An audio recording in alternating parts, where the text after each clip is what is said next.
पिछले कुछ अरसे से जो है हमने देखा है कि कुछ मुश्किलात थी खान साहब से मुलाकातों में, उनकी बहनों को भी जो है वो मुश्किलात थी। होता यही है कि जब बहनें मिलती हैं तो एक खान साहब का मौक़िफ़ जो है वो बाहर आता है। आजकल जो मौक़िफ़ आ रहा है, पिछले 2-3 दिन से मैं कुछ स्टेटमेंट्स अगर आपको बता दूं, एक तो जब फील्ड मार्शल वाला टाइम था तो उनकी स्टेटमेंट थी कि बादशाह सलामत ही बन जाते, फिर उन्होंने कहा जंगल का कानून है, फिर अगले दिन वो कहती हैं कि एक मास मूवमेंट का जो है वो खान साहब ने कहा है, फिर अगले दिन उनका बयान आया कि गिव एंड टेक अगर करना चाहते हैं तो आए, बैठे हमारे साथ बैठे। और साथ ही अली अमीन भी उस दिन खड़े थे उनके साथ और उन्होंने तो काफ़ी जो है वो सख्त बयान दिए। उन्होंने कहा कि आपका काम जो है वो जंग लड़ना है, वही करें। ये 2-3 स्टेटमेंट्स जो हैं इसमें डेस्परेशन है, फ्रस्ट्रेशन है, कन्फ्यूजन है, क्लैरिटी के सिवा जो है इसमें सब कुछ है। बहुत शुक्रिया, आपकी बात दुरुस्त है। ये अव्वल ज़िक्र बयानात खान साहब के हैं, ये आखिर ज़िक्र बयान जो मोहतरमा अली खानम ने दिए है वो उसका अपना ही लगता है। खान कभी ये नहीं कह सकता है कि पूरे पाकिस्तान को ये बता दे कि जी आए मुझे छोड़ें और इसकी वजह आपको क्या चाहिए। सादा अल्फाज में इसको तो डील कहते हैं। डील की सियासत तो खान ने कभी की नहीं है, और डील जिस दिन पीटीआई ने कर ली इन हालात में, जो अरूज पे पॉपुलैरिटी का ग्राफ पहुंचा हुआ है वो धड़ाम से गिरेगा। जब 2 साल सह लिया और 2 साल तक, देखिए हमारा तो बयानिया है हकीकी आज़ादी, इय्याका नअबुदु व इय्याका नस्तईन, बुनियादी हकूक का तहफ़्फ़ुज़, जमहूरियत की बालादस्ती। अगर हम इनसे हट के आज सिर्फ रिहाई के लिए बात करेंगे और कहेंगे कि हमसे लोग क्यों दें, हमारा काज है और उस काज के लिए लोगों ने कुर्बानियाँ दी है, हज़ारों लोग जेलों में गए, लोगों के घर मिसमार हुए, लोगों की ज़िंदगियाँ तबाह हुई, वो एक काज के लिए लोगों ने कुर्बानियाँ दी है। तो मैं ये समझता हूँ कि मोहतरमा अली खानम ने जो बयान दिया है वो पीटीआई का बयानिया नहीं है और ना पीटीआई के बयानिए से मुताबिकत रखता है। ये जो बयान है मेरा ख्याल है थोड़ा सा फ्रस्ट्रेशन से मैं इबारत करता हूँ, नहीं आना चाहिए था। क्योंकि अगर एक दिन कबल खान ये बयान देता है कि तहरीक चलाएं और एक दिन बाद ये बयान आता है, तो जिन्होंने तहरीक में निकलना है वो तो मखमसे का शिकार होंगे। और तहरीक जो है वाहिद खान को एहसास है और पीटीआई को भी एहसास होना चाहिए कि पाकिस्तान तहरीक इंसाफ के तमाम मसाइल का हल जो है वो इसकी कुव्वत, जो मुंतशिर कुव्वत है उसको मुज्तमे या जमा करके तहरीक के काबिल पार्टी को बनाना है, जो फिल वक्त नहीं है। और जब पार्टी तहरीक की पोजीशन में होगी, कतई नज़र इसके कि 26 नवंबर को क्या हुआ, ना एस्टेब्लिशमेंट ना हुकूमत दूसरा 26 नवंबर एफोर्ड कर सकते हैं और ना पाकिस्तान मुतहम्मल हो सकता है। जब लाखों लोग, कम से कम 4 से 5 लाख लोग अगर खान की रिहाई के लिए पीटीआई निकालने में कामयाब हो जाती है और जब ये पोजीशन होगी, उनको नजर आ रहा होगा कि लोग निकलने के लिए तैयार हैं, तो तब ही ये जो मुज़ाकरात हो रहे हैं, ये जो बातचीत के बातें हो रही है, तब इनका कोई फ़ायदा होगा। क्योंकि एस्टेब्लिशमेंट ने या हुकूमत ने जो किया 2 सालों में, अभी तो सीटें भी जाने वाली है, लगता तो इस तरह है, तो लिहाजा कोई एक भी खैर सगाली का कोई पैगाम तो नहीं आया। तो गलत वक्त है तहरीक का अनाउंस करने का आपके ख्याल में? नहीं, मैं ये अर्ज कर रहा हूँ तहरीक का अनाउंस करना गलत बात नहीं है, लेकिन गलत ये है कि तहरीक लोग जो हैं वो चलाने के काबिल नहीं है। अच्छा। तहरीक को या एहतजाज की कुव्वत जो है, देखिए मैं वाज़ेह हूँ तौर पे कहता हूँ और मैं कंफर्म हूँ इस पे कि जिन लोगों से खान की तवक्कुआत है कि ये लोग तहरीक चलाएंगे, सिर्फ इतना सा सवाल है कि ये लोग 9 मई के बाद किधर थे, जो 9 मई के बाद चुप गए, अब आएंगे और तहरीक चलाएंगे, कतईन इसका सवाल ही पैदा नहीं होता।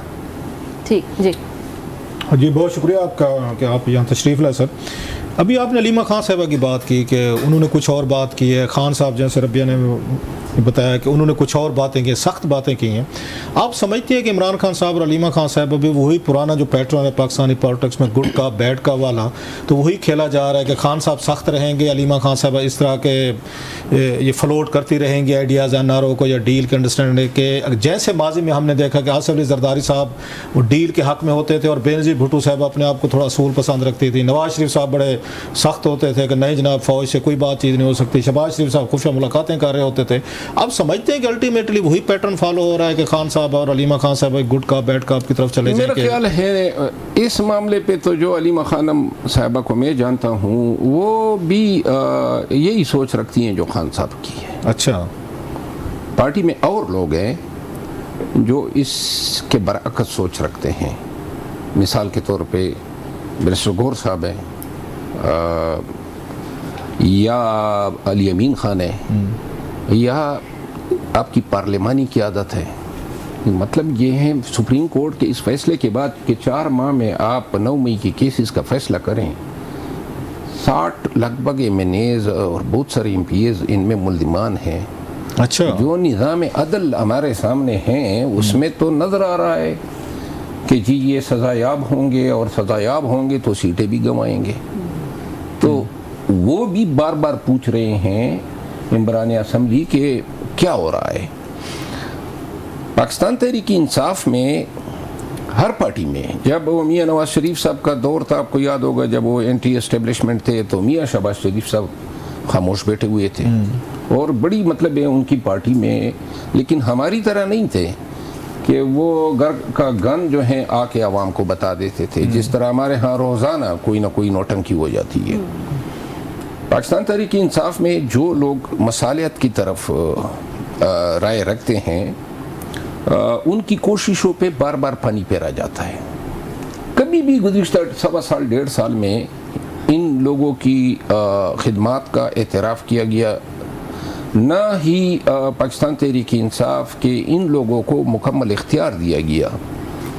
तो यही वजह है कि मुज़ाकरात शुरू हो जाते हैं, मुज़ाकरात नाकाम हो जाते हैं। तो आप किस साइड सोच के अब बंदे थे पार्टी में जब थे, अभी भी हैं, खैर आप तो अपने आप को वहीं समझते हैं, तो आप किस साइड पे खड़े थे, गौहर साहब वाली या अली मोहम्मद खान साहब वाली, या दूसरी साइड जो ज़्यादा स्ट्रांग और सख्त हॉकिश है? आपकी अपनी क्या राय होती है, किस कैम्प में थे आप? देखिए, पाकिस्तान तहरीक इंसाफ जिस वक्त 9 मई के बाद में मंजर-ए-आम पे आया, उस वक्त एबनॉर्मल हालात थे, एबनॉर्मल लोगों से वास्ता पड़ा था, एबनॉर्मल चीज़ें हो रही थी। तो उस वक्त हम भी मतलब एबनॉर्मल बन गए थे और उस वक्त हम कोई किसी को स्पेस दे ही नहीं सकते थे, क्योंकि लोगों की हिम्मत हौसले को जो है हमने बढ़ावा देना था। तो उस वक्त हम बड़े रासिखुल अक़ीदा थे, हार्ड कोर थे और चाहते थे कि जनाब इनका जवाब पत्र से दिया जाए, क्योंकि उस वक्त तो मुज़ाकरात या मसालियत की कोई बात ही नहीं हो रही थी। उस वक्त तो निकलने पे पाबंदी थी। जब इलेक्शन हो गए और इलेक्शन के बाद जब ये मुज़ाकरात के सिलसिले शुरू हुए और जब मैंने ये सारी चीज़ें देखी खुद अपनी आंखों से, 1-2 दफ़ा इसका हिस्सा भी बना, तब मेरी सोच ये बन गई कि 2 रास्ते हैं हमारे पास। एक रास्ता है मुज़ाकरात का, एक रास्ता है टकराव का। टकराव जो हैं वो तब मुमकिन है जब आप बिल्कुल मायूस हो जाएं। तो मैं उस स्कूल ऑफ थॉट का बंदा बन गया कि मैं ये चाहता था कि हमें कोशिश ये करनी चाहिए कि हम मसालियत से अगर मसाइल को हल कर सकें, लेकिन साथ में मेरी आज भी ये सोच है, उस वक्त भी थी, कि ये मसालियत तभी मुमकिन है जब वो कैरेट एंड स्टिक वाली पॉलिसी हो, कि जब ये भी नज़र आए कि पाकिस्तान तहरीक इंसाफ इस पोजीशन में है कि वो एहतजाज कर सकती है। लेकिन अप्रैल 2024 के बाद मुझे इन्होंने साइडलाइन किया और इसके बाद ज़्यादातर वक्त पार्टी ने मेरे ऊपर ज़ाहिर किया, निकाले, मेरी किरदार कुशी करें, मेरे ख़िलाफ़ सोशल मीडिया पे कैंपेन करें, वो अपने मकसद से हट गई। तो मैं ये समझता हूँ आज भी कि पहला काम जो पीटीआई को करना है वो अपनी कुव्वत को मुज्तमे करना है। मैं आपको सारी बात काट रहा हूँ। अली अमीन गंडापुर साहब कहाँ खड़े हुए हैं? वज़ीर आला हैं, बड़ा साहब ज़रा क्लाउड है उनका, उनके एफर्ट्स भी हैं। 4-5 दफ़ा वो इस्लामाबाद अपना वो बंदे लेकर भी आए थे, फिर दरमियान में हमने देखा वो गायब भी हो गए थे, आप भी थोड़ा सा अंडरग्राउंड हो गए थे। तो अली अमीन गंडापुर साहब कहाँ खड़े हुए हैं सर? अली अमीन खान गंडापुर साहब जो हैं उसने 4-5 दफ़ा जो कोशिशें की, अगर उन कोशिशों को आप माइनस करें ना तो 2024-25 में फिर पीटीआई की कोई कोशिश नज़र ही नहीं आएगी। अखराजात उठाए, लोगों को जो है मोबलाइज किया, लॉजिस्टिक सपोर्ट दी, खुद मारे कहीं, और साथ में जो फिर उसका असर किया पार्टी ने कि जी जो उसकी कैरेक्टर असैसिनेशन पार्टी ने की, इमरान खान साहब और बुशरा साहिबा और अलीमा खान साहब, वहाँ से वो तो वोकल चीज़ें आती हैं। ये पार्टी ही है ना, ये पार्टी ही है। बल्कि मैं आपको बता दूं कि खान साहब ने बुशरा बीबी की गिरफ्तारी के बाद अली अमीन खान को पैगाम भेजा कि आपने अच्छा नहीं किया कि उसको जेल भिजवाया है। हाँ बिल्कुल, मैं पूरे वसूख से मतलब अली अमीन गंडापुर साहब को पैगाम भिजवाया कि आपने बुशरा साहब को जेल भिजवाया दोबारा क्या।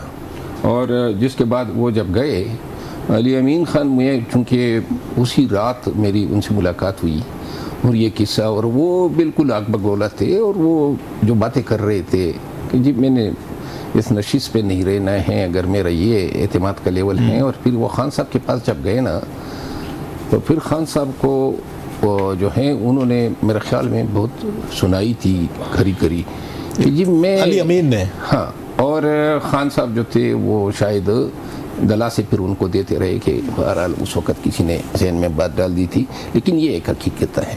तो ऐसी सूरत में जो शख्स जो है उसकी क्या इनकरेजमेंट होगी। यानी देखें पार्टी में मैं जब खान के लिए 9 मई के बाद लोगों को निकालता था, जब भी उनसे मैं आता हूँ, आपने बड़ी अहम बातें की हैं और these are very important things जो आप बता रहे हैं। तो मतलब खान साहब ने भी इस बात पे यकीन कर लिया कि खान साहब हर चीज़ पे यकीन कर लेते हैं, जो जेल में कोई उनकी कानों में डाल देता है, उनको कह दे वो मान लेते हैं, वो मान लेता है। देखिए मैं आपको तो ये मुमकिन है बुशरा साहब ने उनको कहा हो कि जनाब के मुझे मुमकिन है, एन मुमकिन है, क्योंकि उस वक़्त हालात और ताल्लुकात ठीक नहीं थे इनके बुशरा साहबा से या खान साहब से, नहीं अली अमीन खान और बुशरा बीबी। तो उनको कहाँ से ये महसूस हुआ कि अली अमीन गंडापुर साहब जो है बुशरा साहबा को जेल भिजवा सकते हैं, और उन्हें जेल भिजवाने में क्या इंटरेस्ट थी? वो तो वज़ीर आला हैं, बैठे थे अपना अपना काम कर रहे हैं, उनको क्या था कि बुशरा साहबा जेल जाए? मैंने अर्ज़ किया ना, पार्टी में बहुत सारी चीज़ें गलत बयानियों पे होती है, कुसर पुसर पे होती है, चुगलखोरियों पे होती है। किसी को भी गिराना है तो बस कान में बात डालनी है, और ये एक बात कर देता है, दूसरा तायीद कर देता है, तीसरा तस्दीक कर देता है, किस्सा ख़त्म। नहीं, ये फैसला तो अदालत का था ना, यहाँ पे हम तो ये समझते हैं ना अदालत ने फैसले किए, और वो एक प्रोविंशियल चीफ मिनिस्टर हैं, ये फेडरल हुकूमत है, फेडरल इदारा है, अदालत कोर्ट कचहरियाँ जो भी हैं। तो क्या अली अमीन गंडापुर साहब इतना क्लाउड है कि वो किसी को जज साहब को कह सकें या किसी कोई बंदे को कह सकें रऊफ़ की, आपकी, मेरी, किसी की भी ज़मानत कैंसिल करके भाई इनको जेल भेज दें? लिहाजा उन्होंने अपना क्लाउड यूज़ किया और बुशरा साहब को जेल भिजवा दिया। मतलब इसकी इस ट्रांसलेशन तो यही बनती है जो मुझे समझ आ रही है। ट्रांसलेशन तो यही है, लेकिन अली अमीन खान जो हैं यानी उस पर सिर्फ इल्ज़ाम थोपना था, इनके खान से ताल्लुकात ख़राब करने थे। अच्छा। और ये काम बड़ा ही कामयाबी के साथ किया गया। ये इस पर किसी सहाफ़ी को अली अमीन खान से पूछना चाहिए ना। और दूसरी बात यह है कि पार्टी में जब आप तकलीफ़ उठाते हैं, काज के लिए लड़ते हैं, आप सऊबतें बर्दाश्त करते हैं, एक चीज़ इसका तरियाक होती है कि जब लीडर आपकी सताइश करे, लेकिन जब लीडर आप पे शक करे, या लीडर जो हैं वो आपको इग्नोर कर दे, या लीडर जो हैं वो आपकी काविशों को न सराए, आदमी बददिल हो जाता। तो इसलिए थोड़ी अरसे के लिए वो मतलब वो अंडरग्राउंड हो गए थे, गायब हो गए थे। He was heart, he might be heart broken के भी मैं आया हूं जल्द से जल्द हार्ट ब्रोकन। अच्छा, he was certainly heart broken. और जिस दिन मेरी मुलाकात हुई थी उस दिन तो मतलब है कि वो इस बात को सुनने के बाद मुस्तफ़ी होने की बातें कर रहे थे। अच्छा, यानी वो उसने बड़ा दिल पे लिया था। आदमी को वाकई बड़ी तकलीफ़ हो जाती है कि इस तरह की बात आपको अपने लीडर से सुननी पड़े। और फिर बाद में जो है देखिए अली अमीन खान ने जो जितनी मेहनत की इलेक्शन से पहले और इलेक्शन के बाद और आज तक, उसका आप अगर नतीजा देखना चाहते हैं तो कल आप देखें कि जब वो हाई कोर्ट से रवाना होते हैं तो जो हूटिंग होती है, ये वक्त क्यों आया, किन लोगों ने ये शकूक पैदा किए और क्या चाहते हैं आप इस तरह इन शकूक को बढ़ावा दे के आप अपने आप को कमज़ोर कर रहे हैं। देखिए, खान ने परसों बात की कि जी दोनों साइडों पे जो विकेटों पे खेल रहे हैं, बिल्कुल हाँ। आप किसको मतलब देखिए किन की तरफ इशारा था? आप तो पूरी पार्टी के अंदर भी समझते हैं, बाहर भी समझते हैं कि वो किन का इशारा कर रहे थे। वो पहली बात तो ये ना कि अगर आपको शक है, मैं ये समझता हूँ, मैं बहुत सारे लोगों को बड़ी करीब से देखा है, 3-4 ऐसे फैसले हैं जिन पे आज भी मुझे शकूक हैं कि वो फैसले शायद पार्टी के मफाद में नहीं किए गए। अच्छा, सच एज बैट्समैन के पास जाना, बैट्समैन के साथ इलेक्शन का ये करना, सच एज पार्लिमानी पार्टी जो पार्लियामान में नहीं थी, उसके साथ इत्तेहाद करना, बिलखसूस जो अहले तशी की जो पार्टी थी, जिस अंदाज में हमारे सबके नंबर प्रोवाइड किए गए और फिर थ्रेटनिंग मैसेजेस आए सबको कि जी इसमें शामिल नहीं होना है। लेकिन ये बातें अब तो सुप्रीम कोर्ट ऑफ पाकिस्तान में हो रही है ना, उस वक़्त इनका हम कर सकते थे। फिर सबसे बड़ी साजिश ये है कि शिरानी साहब के साथ मुआहदा हुआ, मैं उस मुआहदे की उस डेलीगेशन का हिस्सा था, अचानक उनका पता काट दिया गया। ये पार्टी ने काटा या किसी और फोर्सेस ने काटा? मेरा ख्याल है कि वो शिरानी साहब पे मुझे इल्म है कि बहुत बड़ा प्रेशर डालने की कोशिश की गई, वो डटा हुआ था, हम लोग डे गए। खान तो अंदर था, मैं असद कैसर साहब, बैरिस्टर गौर साहब, ये हम उस डेलीगेशन का हिस्सा थे जिन्होंने तमाम हमने एग्रीमेंट कर लिया, तमाम शराइत हमने तय कर लिया। तो आप ये समझ रहे हैं कि सुन्नी कौंसिल इत्तेहाद की तरफ जो ये अंडरस्टैंडिंग कराई गई, शामिल कराया गया था, इसके पीछे भी एस्टेब्लिशमेंट थी? नहीं, SIC जो हैं, क्योंकि बाद में ये सवालात उठने थे जो उठ रहे हैं सुप्रीम कोर्ट में। SIC जो हैं, देखिए हमने जुमाती इस्लामी से भी रजू किया था, उनकी प्रेजेंस थी। SIC हमारी अपनी ज़रूरत बन गई थी क्योंकि कोई और रह ही नहीं गया था। ये भी उनकी मेहरबानी है कि उन्होंने कम से कम हमें लिया तो सही। और मैं आपको एक और अर्ज करूं, ये जो बेट का निशान किया है, इसमें भी हमारी कोताहियां हैं। इंट्रा पार्टी इलेक्शन जिस वक्त में कराए गए, जिस तरीके से कराए गए, उस वक्त भी ये उज़रात मैंने खान के सामने उठाए थे। हमने उन चीज़ों को एड्रेस ही नहीं किया जो बाद में हमें मुस्तकबिल में तकलीफ दे सकते थे। ओवर कॉन्फिडेंस था क्योंकि खान साहब उस प्राइम मिनिस्टर थे, वो लेटर लिख रहे थे इलेक्शन कमीशन के, अपनी पार्टी इलेक्शन करवाएं। खान साहब जेल में थे। नहीं, उससे पहले वो कहते हैं, इलेक्शन कमीशन कहते हैं कि जब प्राइम मिनिस्टर थे इमरान खान साहब, हमने तो उस वक्त भी कहा था कि पार्टी के अंदर इलेक्शन करवाएं। वो कहते हैं खान साहब प्राइम मिनिस्टर थे। जी बिल्कुल, 2021 की बात है। अभी जो दोबारा ये बैरिस्टर गौर साहब जिसमें चेयरमैन बने, वो जब, और ये पेशावर के चमकनी के एक इलाके में इलेक्शन कराए गए, तो उन इलेक्शन को जिस अंदाज में हमने कराया, मतलब है मुझे आज भी शकूक है कि क्यों हमने ऐसा किया। बहुत सारी चीज़ों पे हमने खुद जवाब दिया। तो ये 3-4 फैसलों ने हमें काफ़ी नुकसान दिया है। मैं उस वक़्त बिल्कुल वो कोर टीम का हिस्सा था, सारी चीज़ें मेरे सामने होती थी, लेकिन ये चीज़ें जब हो जाती थी तो हमें इल्म हो जाता। नेचर थोड़ी सी डिफरेंट है। आपने बड़ी अहम बात की है कि जब आप प्राइम मिनिस्टर होते हैं तो आपका कॉन्फिडेंस लेवल कुछ और होता है। अगरचे नेचर ऑफ केसेस मुख्तलिफ होगी, एप्पल और ऑरेंजेस वाले, लेकिन मतलब काज या उसका इफेक्ट तकरीबन 19-20 हुई है कि आपको याद होगा उनके खिलाफ, अगर भुट्टो साहब के खिलाफ FIR हुई थी, कत्ल की FIR कसूरी साहब वाली, उन्होंने भी सीरियस नहीं लिया था कि इसको एड्रेस करके मैं अभी अपने ही दौर में इसको मैं सॉर्ट आउट करवाऊँ। उन्होंने कहा जनाब वज़ीर आज़म का क्या कर लेंगे। सेम इलेक्शन कमीशन ने जब लेटर लिखे कि जनाब आपकी पार्टी के इलेक्शन नहीं हो रहे तो करवाएं, तो खान साहब ने भी ये समझा होगा कि जनाब कि ये क्या कर लेंगे, क्या हो जाएगा। पहले भी तो नताइज उनके लिए बुरे निकले, इनके लिए भी बुरे निकले, पार्टी के लिए भी। इधर ये जब खान साहब वज़ीर आज़म थे, ये पार्टी की लीगल टीम का कसूर था कि इन्होंने खान साहब को एक ऐसा काम जो बड़ी आसानी से हो सकता था, उस पर तवज्जो नहीं दी। फिर उस वक्त तो नहीं दी, जब दोबारा आपने इंट्रा पार्टी इलेक्शन कराए, तो उन इंट्रा पार्टी इलेक्शन में मैंने खान साहब को कहा जेल में, जब ये बैरिस्टर गौर साहब, अली जफ़र साहब, ये सब गवाए, तो मैंने कहा कि हमें पार्टी में जेनुइन क़यादत को लाना चाहिए, इसलिए बजाय इसके कि आपका पैनल हम अनाउंस करें, लेट एवरीबॉडी कम।